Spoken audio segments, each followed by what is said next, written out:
काफ़ी ऐसे क्षेत्र हैं जहां चने की फसल पर उकठा यानी विल्ट की समस्या खूब ज़्यादा आती है। तो वे किसान भाई जब बुआई करते हैं तो ट्राइकोडर्मा 500 ग्राम अच्छी तरीके से मिक्स करके 2-3 दिन हल्की हल्की सिंचाई करके यदि बुआई के समय यदि आप इसको फेंक करके पूरे खेत में प्रयोग करेंगे तो विल्ट की समस्या आएगी ही नहीं, पहली बात। दूसरी बात, हमारी फसल खड़ी फसल पर फलता फूलता पौधा सूखने की समस्या आ रही है, विल्ट की समस्या है। तो इसके लिए 2 रासायनिक ऐसे साल्ट हैं जो काफ़ी हद तक विल्ट को कंट्रोल करने में कामयाब होते हैं। एक तो है थायोफेनेट मिथाइल 500 ग्राम की दर से आप सॉइल एप्लीकेशन से यानी आप खाद के साथ या फिर बालू रेत के साथ भी रोको फंगीसाइड को फेंक करके आप जड़ों के पास देंगे तो रिजल्ट बहुत अच्छा मिलेगा प्रिवेंटिव में। या फिर आप फोजिटाइल एल्यूमिनियम बायर कंपनी की एलिट आती है, लगभग 300 से 500 ग्राम की दर से आप एक एकड़ में स्प्रे करेंगे तो इससे फायदा अच्छा होगा। क्या फायदा होगा? यह जो फोजिटाइल एल्यूमिनियम बायर कंपनी की एलिट है, यह आप स्प्रे करते हैं तो यह तने के मार्ग से जड़ों तक जाने की क्षमता और जड़ों से ऊपर तक पत्तियों तक आने की क्षमता फोजिटाइल एल्यूमिनियम में होती है। इसलिए चने की फसल पर खूब ज़्यादा एलिट को रेकमेंडेड किया जाता है। तो यदि सूखने की समस्या आपके क्षेत्र पर है तो आप इन तरीकों से आप विल्ट को कंट्रोल कर सकते हैं। और एक चीज़ और, विल्ट की समस्या आपके खेत पर खूब ज़्यादा है तो यूरिया खाद का इस्तेमाल बिल्कुल ना करें, पहली बात। दूसरी बात, सिंचाई आपको हल्की हल्की सिंचाई करनी है। खूब ज़्यादा सिंचाई करने से, खूब ज़्यादा यूरिया खाद देने से विल्ट की समस्या में खूब ज़्यादा वृद्धि होती है, कंट्रोल आसानी से नहीं हो पाती है। एवं जिन क्षेत्रों पर विल्ट की समस्या खूब ज़्यादा आती है तो वे किसान भाई लगभग 4 से 5 इंच गहराई पर चने की बुआई कर सकते हैं। थोड़ा लेट जर्मिनेशन जरूर होता है लेकिन विल्ट से काफ़ी हद तक कंट्रोल देखने के लिए मिलता है। बाकी ट्राइकोडर्मा सबसे लाजवाब रिजल्ट देता है प्रिवेंटिव में, गोबर खाद के साथ मिक्स करके। दूसरी बात, रासायनिक के लिए रोको और या तो फिर आप एलिट का स्प्रे कर सकते हैं या फिर जड़ों से चला सकते हैं, बहुत बढ़िया कंट्रोल मिलने वाला है। तो आज की इस वीडियो के माध्यम से चने की फसल पर और भी समस्या आती जैसे फली छेदक है, अच्छे से फ्लावरिंग फ्रूटिंग सेट हो, कब कितनी सिंचाई करनी चाहिए, इसके अलावा कौन कौन सी दवाइयों का छिड़काव करना चाहिए, कौन सी वैरायटी लगानी चाहिए एक अच्छी उपज के लिए। आपको पता है चना एक ऐसी फसल है जो तिलहनी और दलहनी फसल होती हैं। इनकी गांठों में जो जड़ें होती हैं, जड़ों के पास राइजोबियम की गांठें बन जाती हैं जो ऑटोमेटिक नाइट्रोजन को पूर्ति एक प्रकार से कर लेती हैं, ज़्यादा यूरिया खाद देने की आवश्यकता होती नहीं। और चने की फसल पर तो जो भी आप खादें इस्तेमाल कर रहे हैं वो सब रिजल्ट और फायदा काफ़ी अच्छा मिलेगा और चने की फसल से आप सर्वोत्तम पैदावार निकाल सकते हैं। तो इस वीडियो के माध्यम से हम चने की उन्नत खेती की संपूर्ण जानकारी, बुआई से लेकर सही समय से लेकर के बेस्ट वैरायटी, कटाई, दवाइयाँ, बीज उपचार, सिंचाई, खरपतवार कंट्रोल, पहला स्प्रे, दूसरा स्प्रे, संपूर्ण जानकारी डिटेल से शेयर करने वाले हैं। तो चलिए शुरू करते हैं। सबसे पहले बात करते हैं उन्नत समय। चने की खेती करने के लिए सही समय क्या है?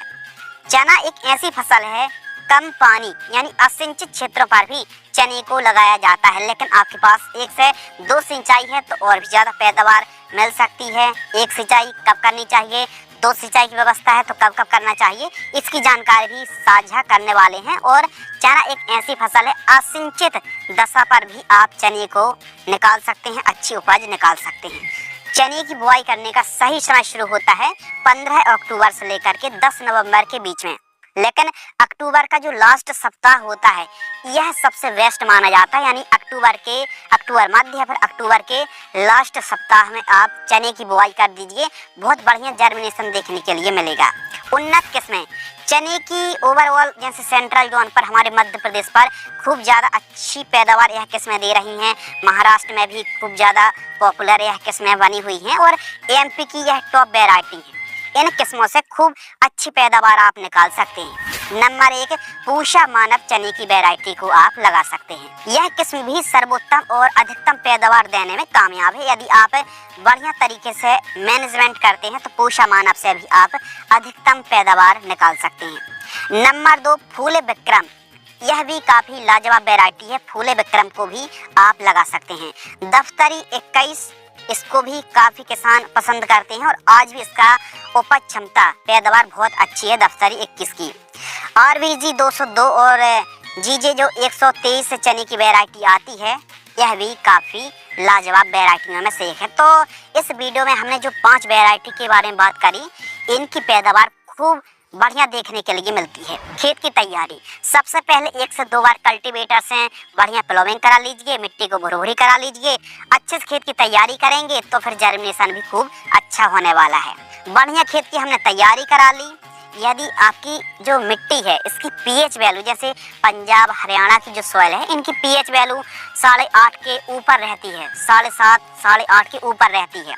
यदि आप मिट्टी की जांच भी करा लीजिए, मिट्टी की पीएच वैल्यू बढ़ी हुई है, अधिक एल्कलाइन है, तो फिर ऐसे में काफ़ी ऐसे पोषक तत्व होते हैं जो काम नहीं कर पाते हैं, यूरिया के रिजल्ट नहीं मिलते, डीएपी के रिजल्ट नहीं मिलते हैं। तो ऐसी कंडीशन पर जब आप खेत की तैयारी करा रहे हैं, रोटावेटर से मिट्टी को भुरभुरी करा रहे हैं, उसी समय आप जिप्सम 50 केजी से 100 केजी प्रति एकड़ की दर से पूरे खेत में बिखेर करके बुआई से 5-7 दिन पहले बढ़िया खेत की तैयारी करा लीजिए।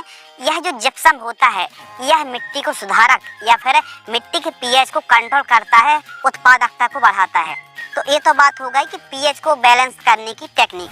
चने की फसल पर बेसल डोज, यह ऐसा पॉइंट है जो सबसे इम्पोर्टेंट है। क्यों है? क्योंकि चना एक ऐसी फसल है, आप पहली खाद, दूसरी खाद, तीसरी खाद, ऐसी बाद में आप खादें फर्टिलाइजर्स यूज नहीं कर सकते हैं। तो जो भी आप खादें दे रहे हैं, सभी की सभी बुआई के समय ही प्रयोग की जाती हैं। तो इसीलिए बुआई के समय बेसल डोज के रूप में हमको एक बढ़िया वाला न्यूट्रिशन मैनेजमेंट प्रयोग करना पड़ेगा। तो देखिए, चना एक ऐसी फसल है, इसमें जड़ संबंधित काफ़ी बीमारियां आती हैं। तो इसके लिए हम थायोफेनेट मिथाइल ले रहे हैं 500 ग्राम। और आपको पता है कि कीटों का प्रकोप भी, दीमक है, व्हाइट ग्राब है, या फिर जड़ों को नुकसान पहुंचाने वाले जो कीट होते हैं, इनको कंट्रोल करने के लिए या तो दानेदार कीटनाशक या फिर लिक्विड जो कीटनाशक आती है, क्लोर साइपर वाला जो कॉम्बिनेशन आता है साल्ट, यह 500 ml आपको प्रयोग करना चाहिए। इसके साथ हम ले रहे हैं पॉलीसल्फेट जो ICL कंपनी की आती है। इसमें सल्फर भी है, कैल्शियम भी है। आप जो पोषक तत्व देख रहे हैं, 4 पोषक तत्व पॉलीसल्फेट में मिल जाते हैं और यह उपज बढ़ाने में बहुत बढ़िया काम करती है। 25 केजी एक एकड़ में पर्याप्त रहेगी। यूरिया खाद भी हम ले रहे हैं लगभग 20 केजी, जो कि स्टार्टिंग से ही नाइट्रोजन की पूर्ति मतलब करेगी। बायोबीटा जो दानेदार आता है, लगभग 15 केजी से 20 केजी सीवीड है और रिजल्ट बहुत अच्छा देता है। हम बायोबीटा दानेदार की बात कर रहे हैं, जो सीवीड स्टेक्ट है, पैदावार को बढ़ाता है। इसके अलावा सल्फर, आपको पता है कि चना एक दलहनी फसल है और प्रोटीन की मात्रा बढ़ाने में सल्फर बहुत अच्छा काम करती है। वैसे तो पॉलीसल्फेट में भी सल्फर है, लेकिन हम बेंटोनाइट सल्फर अलग से ले रहे हैं ताकि आगे चल के चने की फसल पर सल्फर की कमी ना आए। और सल्फर रोगों से लड़ने की ताकत देती है, पैदावार को बढ़ाती है, फसल को हरी भरी रखती है। तो सल्फर 10 केजी हम ले रहे हैं। और पोटास, जो कि दाने भरा में बहुत बढ़िया काम करती है, पोटास MOP ले रहे हैं लगभग 30 केजी के लगभग, और 50 केजी DAP। यह सभी खादें देखने में, सुनने में अधिक जरूर लग रही हैं, लेकिन चने की फसल पर यह पूर्ण एक प्रकार से पोषक तत्वों का कॉम्बिनेशन है, जो पैदावार को बढ़ाने में, उपज को बढ़ाने में बहुत अच्छा काम करता है। यदि आपकी भूमि उपजाऊ है, बढ़िया सॉइल है, तो फिर रासायनिक खादों की मात्रा को कम करके गोबर जैसी खादों का इस्तेमाल आप कर सकते हैं।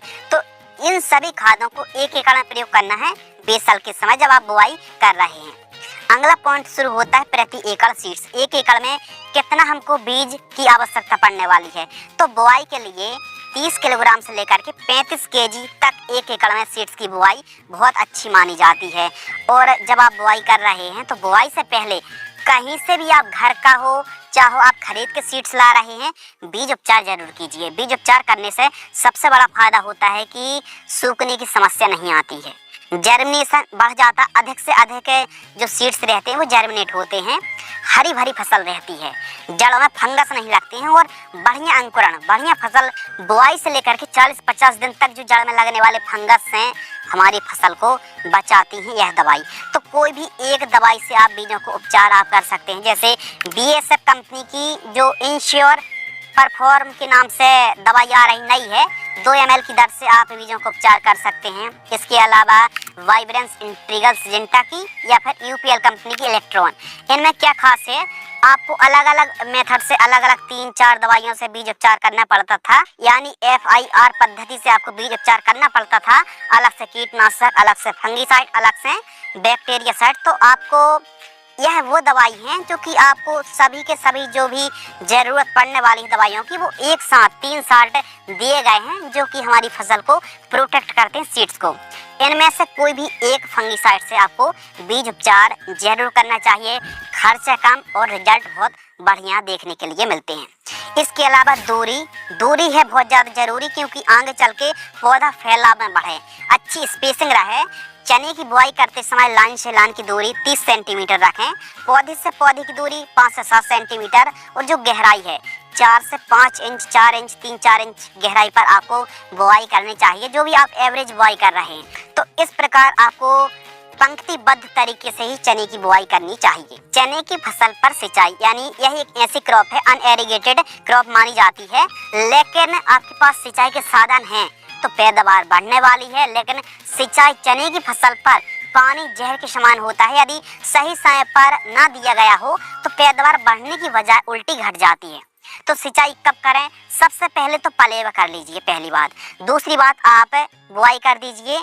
और आपको पहली सिंचाई कब करनी चाहिए? पहली सिंचाई फूल आने से पहले, फूल के समय नहीं, फूल आने के पहले पहले आप सिंचाई कर दीजिए।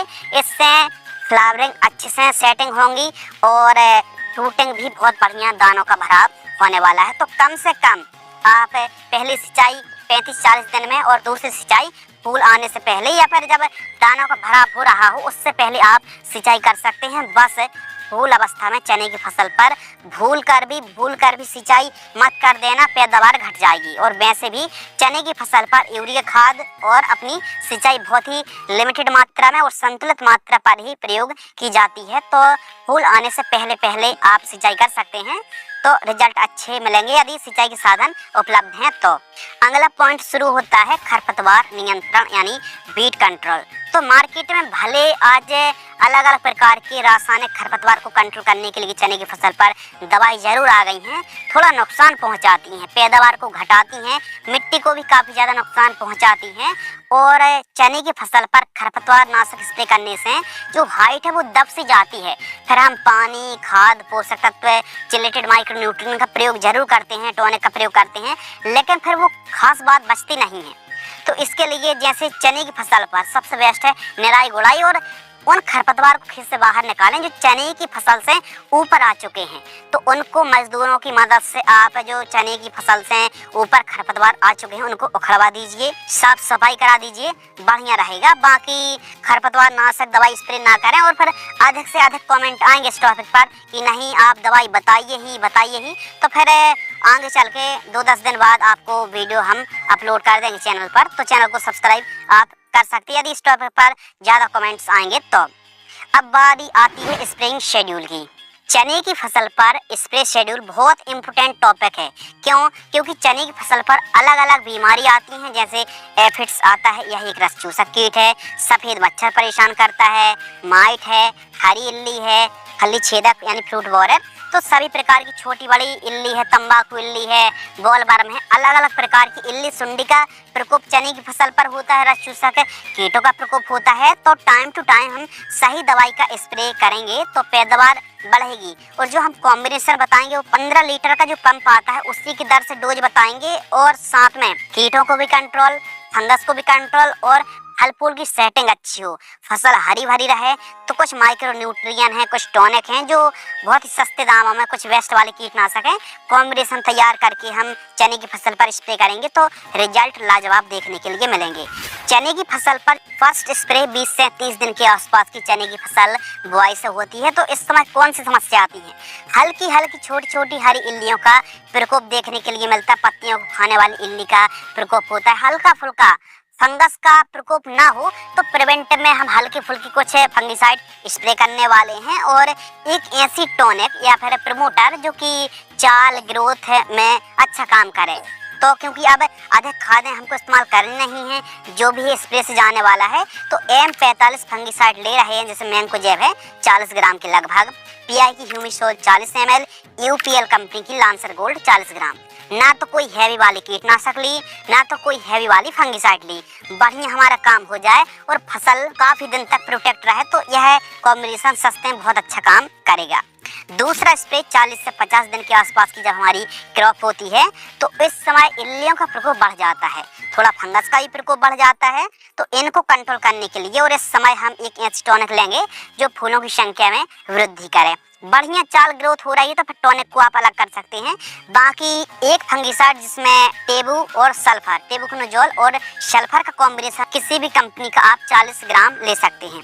इसके साथ क्लोर साइपर वाला जो कॉम्बिनेशन आता है 25 से 30 ml, एमामेक्टिन बेंजोएट इल्लियों को नियंत्रित करेगी 10 ग्राम, कासुगामाइसिन 25 ml जो कि बैक्टीरिया जनित बीमारियों को नियंत्रित करती है 25 ml, और यदि जरूरत पड़ रही कि फल फूल कम है तो फिर इसी कॉम्बिनेशन में ईसाबियोन 25 ml की दर से जो टॉनिक आती है, इनको आप घोल करके स्प्रे कर सकते हैं। सबसे खास और सबसे अलग बात यह है, इन सभी दवाइयों को अलग अलग बाल्टी पर घोल लीजिए और फिर मिक्स करेंगे तो ना तो घोल फटने की समस्या आएगी और ना रिजल्ट कम की समस्या आएगी। चने की फसल पर स्प्रे शाम टाइम करें, बेहतरीन रिजल्ट देखने के लिए मिलेगा। चने की जो भाजी होती है यानी टॉप सीड्स को कट करने से ज्यादा फुटाव आते हैं, ज्यादा पौधा ब्रांचेस में बढ़ता है, तो टॉप नोचन अवश्य करना चाहिए। और टॉप नोचन करने से भी यदि अच्छे फुटाव ना आ रहे हो या फिर आपका जो पौधा है वो खूब ज्यादा हाइट ले रहा हो और फल फूल प्रॉपर ना सेट हो रहे हो, कभी कभी रहता ना कि चने की फसल पर हम कोई एंड वेंड खादें ज़्यादा डाल देते हैं तो फिर खूब ज़्यादा हाइट होती है और चने में बढ़िया तरीके से फ्रूटिंग सेट नहीं होते हैं, उतनी अच्छे से पैदावार नहीं मिलती है। तो आपको लगे कि चने की फसल पर खूब ज़्यादा हाइट हो रही है, तो हाइट को लॉक करके वही जो एनर्जी है वह फूलों में और फलियों में लगे, दानों में लगे, दानों के भराव में लगे, तो इसके लिए कोई एक PGR का स्प्रे करना चाहिए। लेकिन ध्यान रहे, यदि PGR का स्प्रे आप कर रहे हैं तो चने की फसल पर विल्ट की समस्या ना हो, कोई रोग बीमारी ना हो, तो बढ़िया कंट्रोल मिलेगा। क्योंकि पहले से चने की फसल पर अलग अलग प्रकार की बीमारियों से पौधा ग्रसित है और फिर आप एक झटका और दे रहे PGR का, तो फिर फसल में कोई पैदावार खास मिलने वाली नहीं है। यदि फसल स्वस्थ है तो आप PGR का स्प्रे करें, यानी अधिक हाइट हो रही है और स्वस्थ फसल है तो PGR का स्प्रे कर सकते हैं, लेहोसिन या फिर चमत्कार, या फिर आप प्लान फिक्स का भी स्प्रे कर सकते हैं। इनमें से कोई एक है। लेहोसिन चमत्कार का स्प्रे कर रहे हैं तो 200 से 250 ml, प्लान फिक्स का स्प्रे कर रहे हैं तो 50 से 60 ml की दर से स्प्रे करें। कब स्प्रे करें? जब चना की फसल 65 से 70 दिन के आसपास की हो तो 150 लीटर पानी घोल करके कोई भी एक प्लांट ग्रोथ रेगुलेटर स्प्रे करने से बढ़िया रिजल्ट देखने के लिए मिलता है। बस 25-30 दिन में PGR का स्प्रे मत कर देना। अब बारी आती है खाद शेड्यूल। कभी कभी वैसे तो बेसल डोज देने के बाद खादों की आवश्यकता पड़ती ही नहीं चने की फसल पर, लेकिन कभी कभी जो हमारी फसल है पीलापन अधिक हो, कमजोर ग्रोथ हो, एकदम चाल ग्रोथ रुक सी गई हो, तो ऐसी कंडीशन पर बड़ी ही लिमिटेड मात्रा में, बहुत ही लिमिटेड मात्रा में यूरिया लगभग 10 से 12 kg, ammonium sulphate 10 kg, magnesium sulphate 5 kg और फेरस सल्फेट लगभग 5 kg, इन सभी को मिक्स करके 1 एकड़ में प्रयोग कर सकते हैं। जड़ों के पास देकर के सिंचाई कर सकते हैं। लेकिन इस खाद को वही किसान भाई प्रयोग करें जिनकी चने की क्रॉप की हाइट रुक सी गई हो, पीलापन अधिक हो, एकदम बढ़वार हो ना रही हो, तब के लिए इस कॉम्बिनेशन का आप प्रयोग करें। बाकी चने की फसल स्वस्थ बढ़िया ग्रोथ चाल बढ़वा ले रही, हरी भरी है, तो फिर कोई आवश्यकता नहीं है खाद देने की, ध्यान रखिए। इसके अलावा लाइफ साइकिल, चने की फसल की जो लाइफ साइकिल है यह वैरायटियों पर डिपेंड करती है। कुछ वैरायटी 95 दिन में तैयार हो जाती हैं तो कुछ वैरायटी 130 से 135 दिन का समय लेती हैं। यदि आपके पास सिंचाई के साधन ना के बराबर हैं तो कम अवधि वाली वैरायटी का चुनाव करें जो 95 दिन में तैयार हो जाए और सिंचाई के साधन अच्छे हैं और आप समय बुआई कर रहे हैं तो 130 से 135 दिन वाली वैरायटी का चुनाव कर सकते हैं। इस प्रकार अलग अलग वैरायटी की जो समय अवधि रहती है वो अलग अलग रहती है। लागत, चने की फसल पर 1 एकड़ में लगभग 15,000 से 20,000 रुपए तक लागत बड़े आराम से लग जाती है। उत्पादन इस तरीके से चने की खेती करने पर और आज के समय अच्छी पैदावार निकालने का जो सीक्रेट है कि मेड़ में यदि आप चने को लगाएंगे 2 से 4 लाइन 3 लाइन पर चने की बुआई करेंगे, यानी एक बेड 2-2.5 फीट चौड़ी रखिए और 4 लाइनों पर आप इस प्रकार जो वीडियो पर देख रहे हैं इस प्रकार आप बुआई करेंगे तो इससे क्या होगा कि पौधा अच्छी हाइट लेगा, बढ़िया फ्रूटिंग सेट होंगी, अच्छी हवा लगेगी और जो प्लांट है वो ज़्यादा से ज़्यादा एवरेज देने वाला है। तो इसी प्रकार आप मेड़ बना करके चने को लगाएंगे तो पैदावार आपको अधिक मिलेगी। 1 एकड़ से आप 10 से 15 कुंटल पैदावार बड़े आराम से निकाल सकते हैं। तो इस वीडियो के माध्यम से हमने चने की शुरू से लेकर के लास्ट तक एंड तक की जो संपूर्ण जानकारी है वो डिटेल में साझा करी। अब इसी प्रकार की आप और भी वीडियो देखना चाहते हैं, इसी प्रकार की और भी नॉलेजेबल वीडियो वॉच करना चाहते हैं तो चैनल को सब्सक्राइब करें। यह वीडियो पसंद आती है तो अपने तक सीमित ना रखें, इस वीडियो को ज़्यादा से ज़्यादा किसान हित पर साझा करेंगे तो आपको ही फायदा होगा, अन्य किसानों को ही फायदा होगा। धन्यवाद।